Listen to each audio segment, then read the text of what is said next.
There's a significant amount of blood next to the bed, too. I don't know if this is old or not. There's a stain right here. It's weird to be throwing up blood like that. Suddenly, a missing persons case turned into a manhunt. Oh, my knees. Keep going.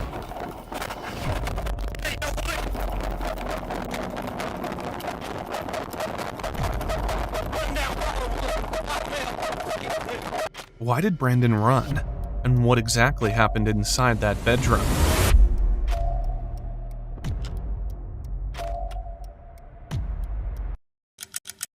It all started at Heritage Park in Rome, Georgia. Officers were standing by a creek, looking down at a Toyota Prius ditched in the water. Something was not right. Officers climbed down the embankment to get a closer look. He climbed down there. That one. The first question was simple. Was anyone inside? Fortunately, the answer was no. Well, there's nothing. That's what I was looking for. There's nothing. Nobody had reported it missing. A patrol officer had simply found it by chance. Oh, I rode over here to see what was going on. Over here. See? He was down there changing out the trash at the Oh, now everybody's going to have to come over and check it out. Yeah. He was changing the trash at the ballpark, and I was checking the baseball field out there to make sure everything's square. The scene didn't look like a crash. It looked like someone had pushed it there. Crazy thing is, there's nothing. I mean, there was no acceleration. It's almost like it just Broke it off in there or something. yeah. Did it go all the way up in park or something?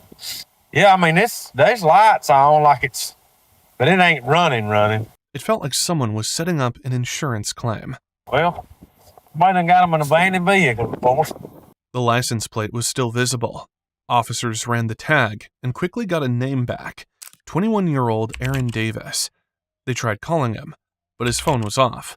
With no way to reach him, they decided the car needed a closer inspection. Somebody go get Scotty's tow rope and get his fucker out. Supposed to be coming wrong. A tow truck was called to pull the Prius from the creek.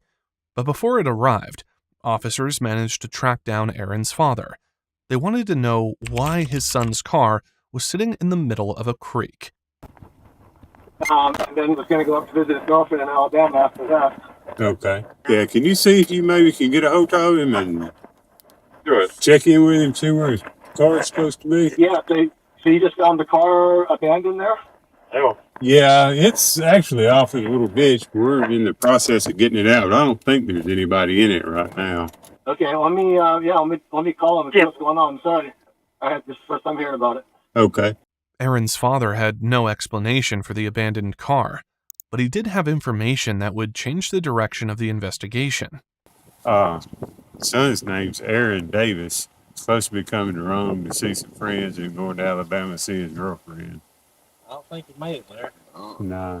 I wonder where he's at. Why his car down there?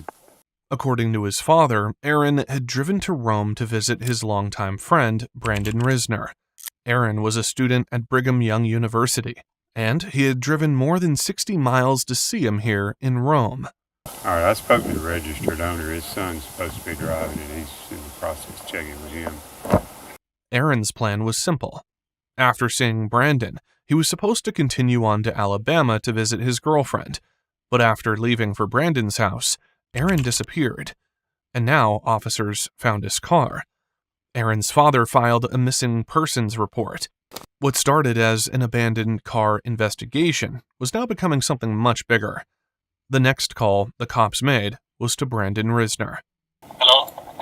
Hey, is this Mr. Reisner? Yes, this is. Hey, I'm Lieutenant Sailors, Rome Police. You doing all right today? Yes, I am. I'm looking for my friend right now. Yeah, that's what I was calling about. You hadn't heard from him, I don't guess?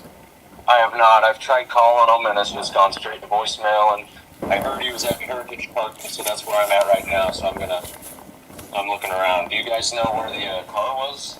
Yeah, it was in a ditch over there. When's the last time you saw Aaron? I saw him last night. About what time? Well, we started drinking around like 12 Uh-huh. or noon, and he started throwing up pretty bad. He told me to leave him alone, so I went downstairs, and I fell asleep, and I guess I woke up around like 1 or 2 a.m., and that's when I saw that his car was gone. Okay. That makes Brandon Risner the last person to see him. Officers confirmed Brandon's address and headed to his house to find out what happened the night before. Officers noticed a silver Volvo station wagon parked outside. Everything looked normal, at least from the outside. Hey, what's going on? We're following up on all this stuff. So I know you already talked with Officer Bethune earlier a little bit and talked with Officer Stallings. Can you walk me through what's going on? Just make sure we're all on the same page. We started drinking around 12 yesterday. Yeah, it's you and Aaron, right? Yeah, me and Aaron. Okay. We went to bars sometime in the evening, and I had bought some red wine. Yeah. I guess that was after work because I worked that day. We back here. We were driving a Volvo, and then we started drinking the red wine. He doesn't drink too often, so Yeah. he had gone upstairs into the toilet. He was like standing up and puking for some reason. And then I went downstairs because he was telling me that he doesn't need any help. And I went downstairs, dropped a bottle, cut my pinky, and I went to the urgent care this morning.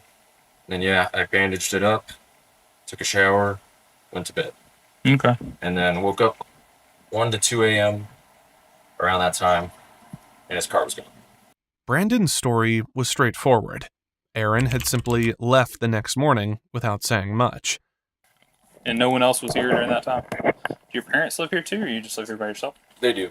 Okay, are they here right now? No, they're coming back, though. They'll be, I guess, maybe around 3 or so. Okay. So how long have you and Aaron been friends? Since, we met when I was in 5th grade. Okay. And then,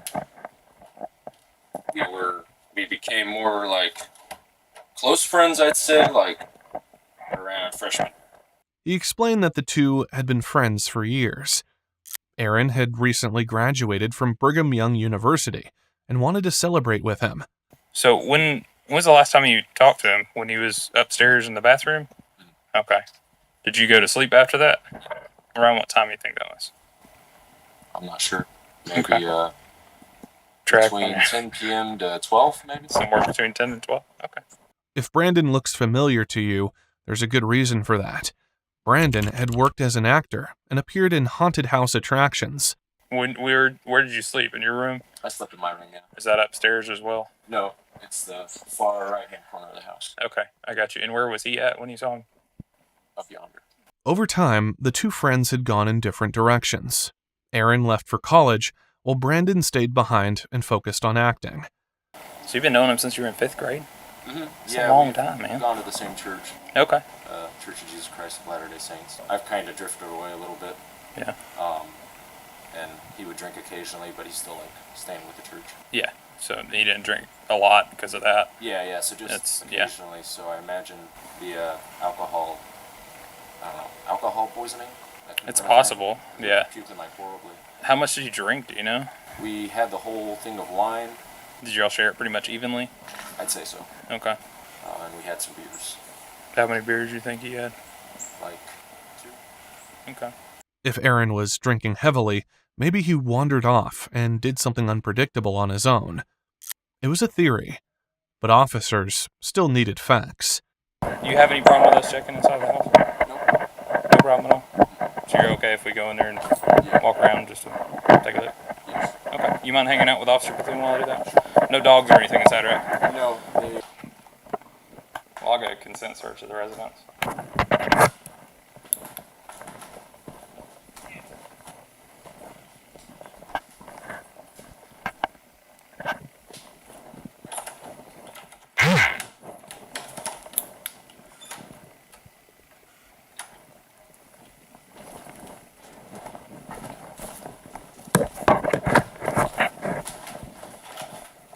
Sorry, Brandon, I know I'm asking you a lot of questions. I have one more question. Is there anywhere in the house that you don't regularly go to? The cellar. Okay. In the attic spot. In the attic spot. The one with the key and the door yeah. over here? Okay. The, up there, but to the right. I don't go over there very often. Do you mind coming in here with me so you can just show me where I'm going and all that? Yeah. This makes it a little bit easier. The first stop was the master bedroom. So this is my parents' bed. Okay. So you don't normally go in I here? confess, I did take a couple baths in there because they have the best bath. That's an unusual thing to volunteer. Because I've been doing laundry from all the puke upstairs. Okay. But anyways, that's my stuff. Brandon seemed remarkably calm, almost too calm for someone whose friend had just been reported missing. Okay. You want to step out here with him real quick, please? Thank you. What'd you think? He said they don't have any kind of relationship, but he didn't seem that appalled when I asked the question. So I don't know if he's lying or not. It could be. I think the girlfriend seems to think they had something going on, but she didn't come out and say that. His girlfriend's mom did say that he's bisexual. And they haven't talked in a few days, and they never talk about her when they get together and hang out. Aaron's girlfriend was conducting her own search. She had already tracked down the bar where the two friends had gone the night before. Officers then moved upstairs. This was the room where Aaron had spent the night.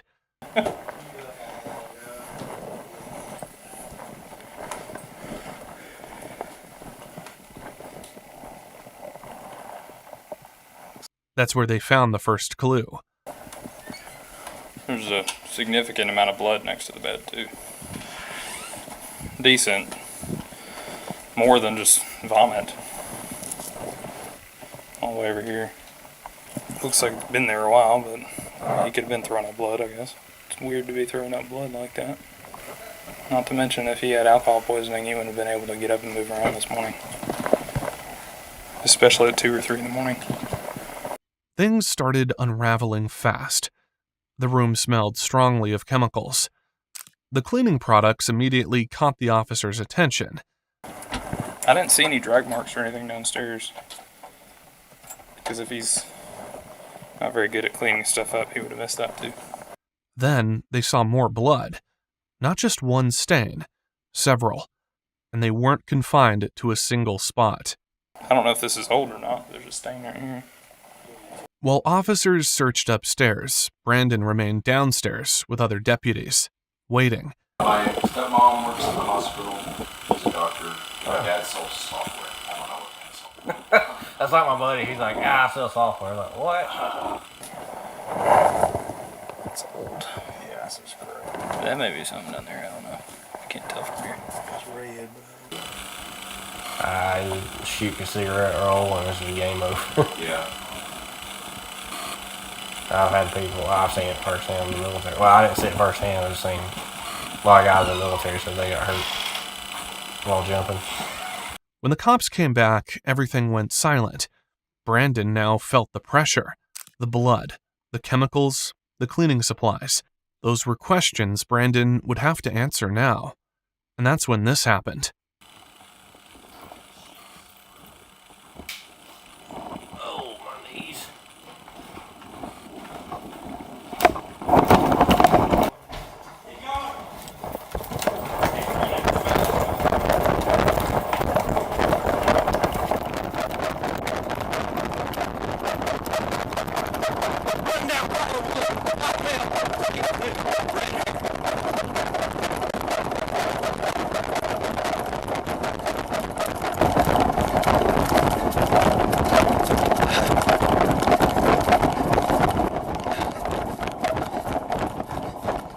Jump the fence. Head back towards Collinwood. Dispatch, last seen area Laporte and Collinwood. See if we have a canine, please. So he's somewhere back that way. Before additional units could arrive, officers lost sight of him. He's pretty quick. He went this way.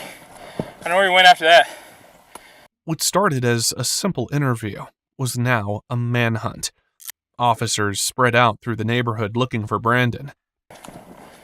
Hey, did you happen to see anyone run out this way? Sorry? Did you happen to see anyone run by your house this way? No, I have not. Okay, if you see a lanky kid wearing a dark shirt, call us, okay? I sure will. All right, thank you. Okay, I ain't worried about her. It's probably a 1043. There's a good shit ton of blood in there. He was washing the sheets. I think he had heard me when I said the sheets are in the dryer, and that's when he took off. I didn't even see him run. I had him come in the house to show me the common areas. He said Brandon was last seen upstairs, in the bedroom, thrown up in the bathroom.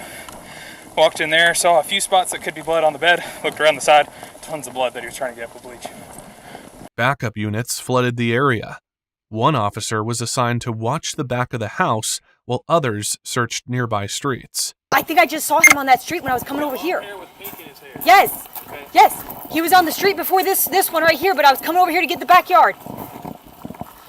He had a red shirt. He was just walking down with long blonde hair. Yeah, it's him. Fucking saw him, but they told me to come over here. So he came back to the house and then ran back? No, he was on 9th, but y'all never called out the red shirt. I saw a dude in a red... Yeah, long sleeve shirt. Yes, and he was... Stay on the back. He said someone needs to stay on the back. Alright. Did he drop his phone when y'all were in there? Okay. The ping ain't really going to work anyway. It's going to take a while to get. Flashing lights filled the neighborhood. Neighbors stepped outside to see what was happening. One of them quickly contacted Brandon's father, Jeremy Risner, and handed the phone to officers. Hey, sir, I'm Lieutenant Sailor from police. Hi, I'm Jeremy Reisner, the homeowner, Yes, and my Brandon's father. Okay. Yeah, we're probably going to need to talk to Brandon. Do you know where he is?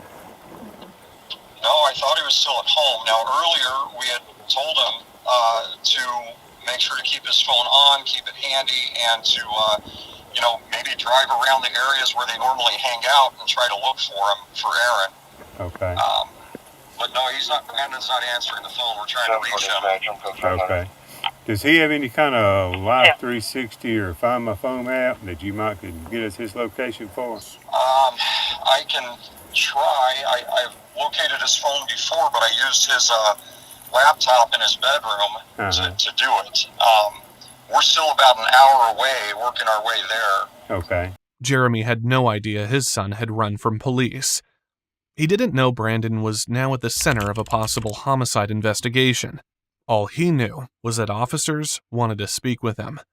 Jeremy told them he was on his way. Before Jeremy could make it home, officers found out someone was doing their own investigation. Police received a call from the bar Aaron and Brandon had visited the night before. Someone had shown up asking for surveillance footage. I was wanting to see the video cameras, but I told him we needed a... Where'd he go? He just walked out the door. What did he look like? Tall, he was bald, had a beard. All right, well, let me see if he's out front then. Thank you. That tall, bald man was Aaron's girlfriend's father. His daughter didn't believe Brandon's story. Brandon told her they stayed home that night, but witnesses had seen both men at the bar. Said, Brandon, you've been ID'd. We know you were downtown drinking. He said, okay, well, we started bar crawling at around 12, not a.m., but at 12 p.m., lunchtime. That's what brought them here. They wanted to see the footage for themselves. We know.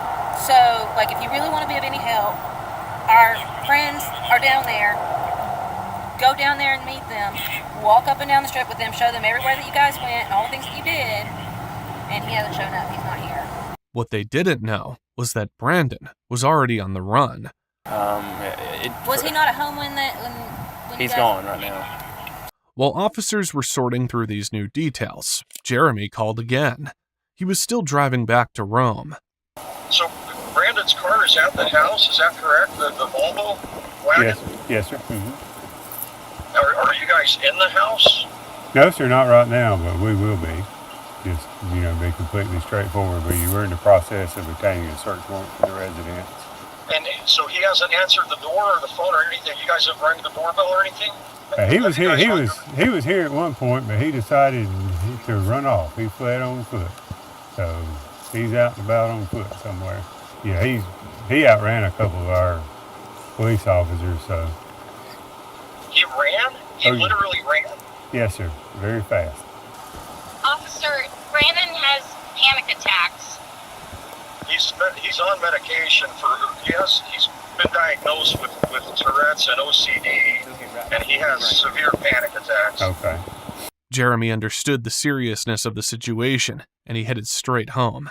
So I realize you might not be able to answer this question. Probably don't know the answer, but I'll try. Is there suspicion that Brandon was involved in what, hurting Aaron or something? There's suspicion of something happening in the home. Beyond getting drunk and throwing up? Well, we don't know.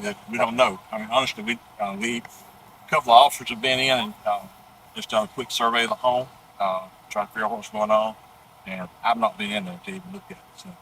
Jeremy first learned Aaron was missing when Aaron's mother called him. When we called back after the boy's mom called us, we called back and said, when did you last see Aaron? He says, I guess he left during the night. That's all we knew. He went to look for him wherever the car was reported. Yes.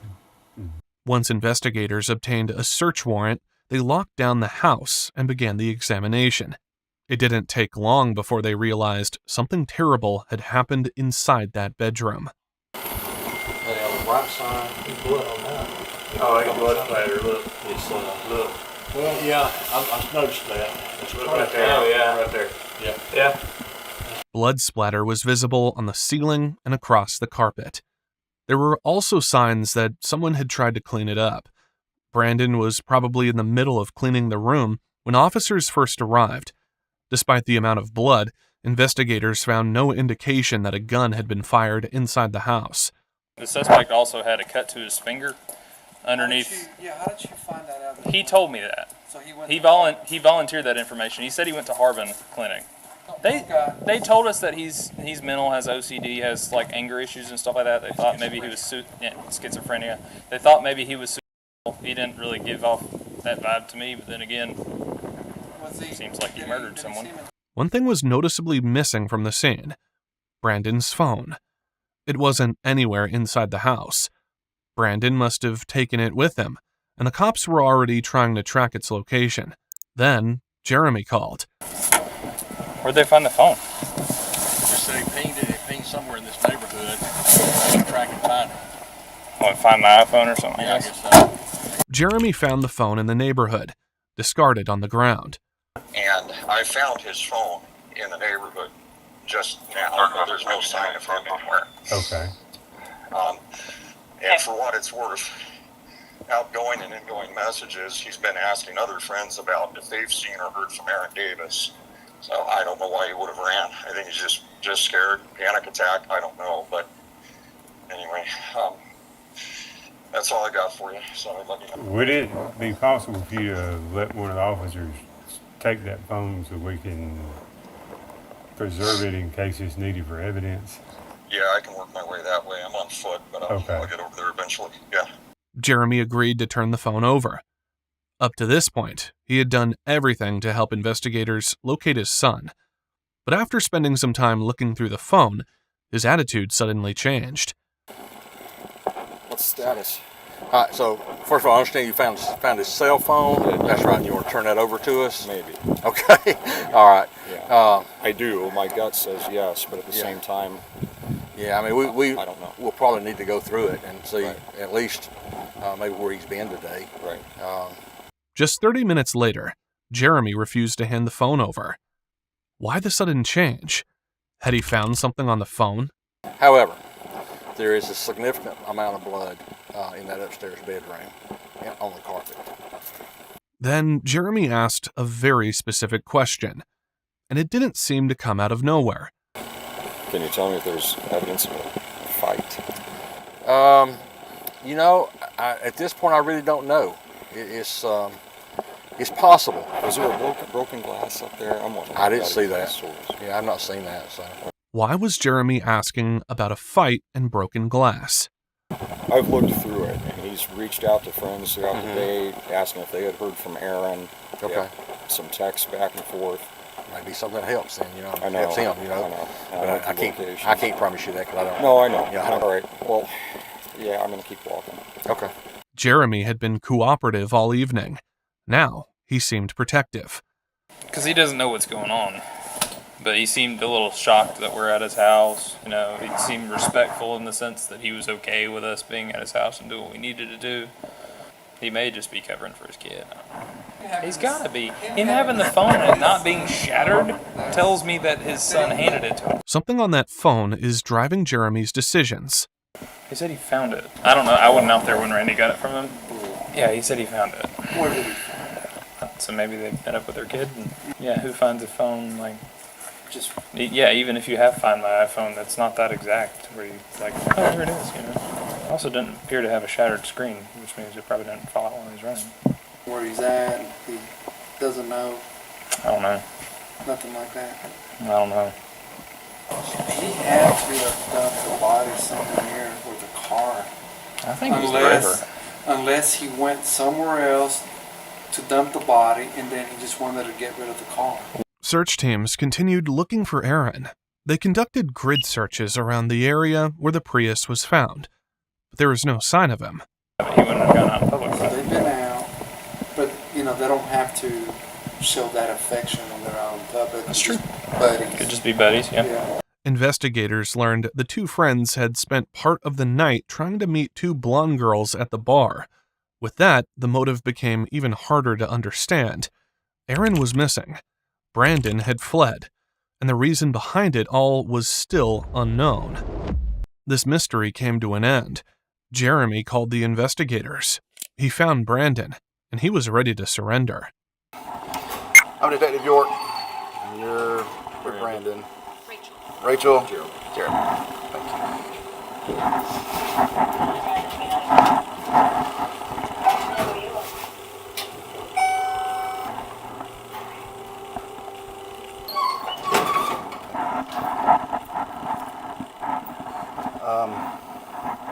Rachel, Jeremy, if y'all can have a seat out here, I'm going to take him back there and we'll talk. Do you have some questions? Would you like to talk in private? You need to send somebody out to find the body. Okay. I'll be back in just a minute, okay? All right. If y'all just have a seat, I'll be right back out with you, okay? Once Brandon was in custody, detectives wasted no time. Within 5 minutes of his surrender, he was sitting across from investigators. All right, Brandon. Anything in your pockets that I need to know about? Wallet and keys. Have those real quick. Anything else? No. Okay. I'm gonna pat you down real quick, okay? Do me a favor. Put your hands on that wall over there. Sorry about that. Go ahead and have a seat.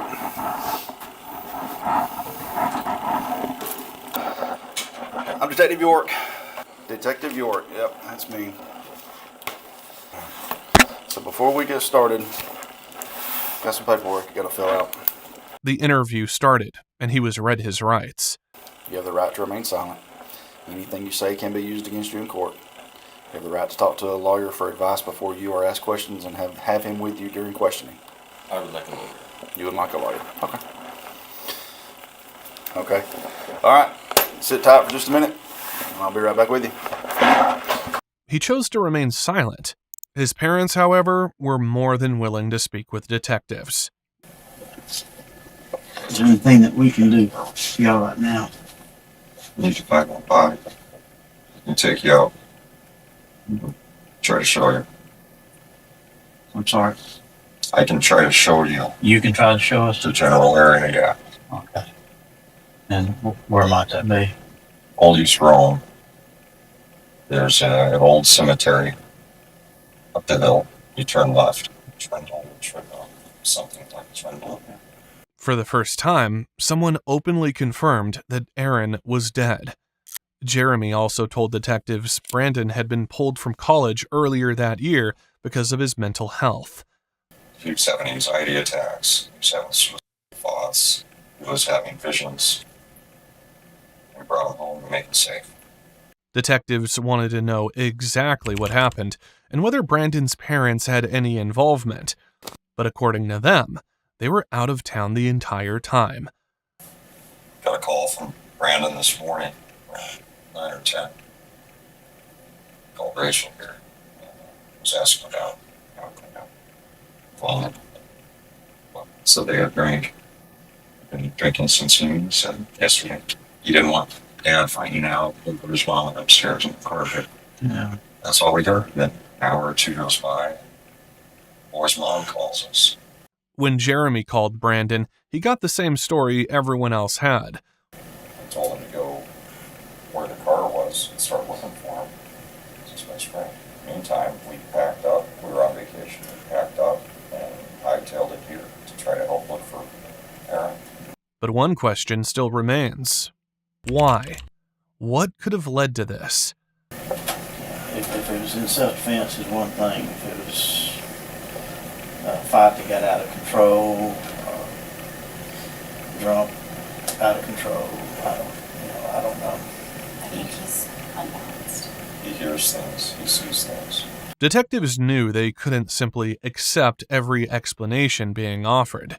If Brandon's mental state was going to become part of the case, they needed evidence to support it. But before they could answer questions about motive, they had a more urgent task. They still had to find Aaron. They're searching for him. No. Is somebody going to call them? I'm sorry. Is somebody going to call his parents? Yes. But before that, they need to find Aaron first. Investigators searched the cemetery. Aaron was found buried in a shallow, unmarked grave. His body was wrapped in the same bedsheets he slept on the night he was killed. The search was over. With Aaron recovered, detectives faced the hardest part of the investigation. His parents were called to the station. First, his father was brought into the room. They have found Aaron. And he's deceased. Then detectives sat down with Aaron's mother and delivered the news no parent ever wants to hear.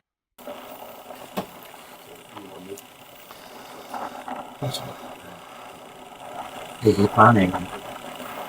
He was deceased. Why would he do that? Why did he do that? We need my son.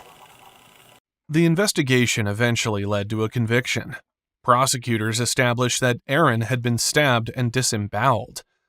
In June 2024, Brandon pleaded guilty to multiple charges, including malice murder, felony murder, aggravated assault, battery, concealing a death, and removing body parts from the scene. As the case moved through court, investigators learned what had been going through Brandon's mind. Brandon told investigators he had taken edibles and experienced a prophecy where he felt God was telling him that he either had to kill his best friend or have sex with his stepmother. He thought there would be less self-pleasure in killing Aaron. Brandon also claimed that alcohol and marijuana triggered violent thoughts. According to him, when Aaron called and said he wanted to visit, those thoughts came back. He would later describe the attack in disturbing terms. I became a carnal animal like in a dream and started to feel emotion for the first time as I started killing Aaron. The evidence showed the two friends spent the evening together. They went to a bar and drank. Afterward, they returned to Brandon's house. Aaron went upstairs and fell asleep in the guest bedroom. Then Brandon walked into the room and stabbed him 40 times. Aaron was attacked on the bed. His body was then dragged into the bathroom. Blood was found throughout the room, on the bathroom door, and inside the shower area. Brandon put Aaron's body inside a suitcase and loaded it into the trunk of his car. He then buried him in a shallow grave before abandoning the vehicle near a local park. In the end, the case came down to two friends. One made a long drive to spend time with the other, and the other spent the following hours erasing what he had done. Brandon Risner was sentenced to life in prison without the possibility of parole. Cases like this are often remembered for the crime itself, but what stands out here is how quickly ordinary plans turned into something else. Thank you for watching. If you found this case interesting, make sure to subscribe and turn on notifications for more true crime stories based on police investigations, interviews, and body cam footage. And as always, let me know your thoughts on this case in the comments below. I'll see you in the next one.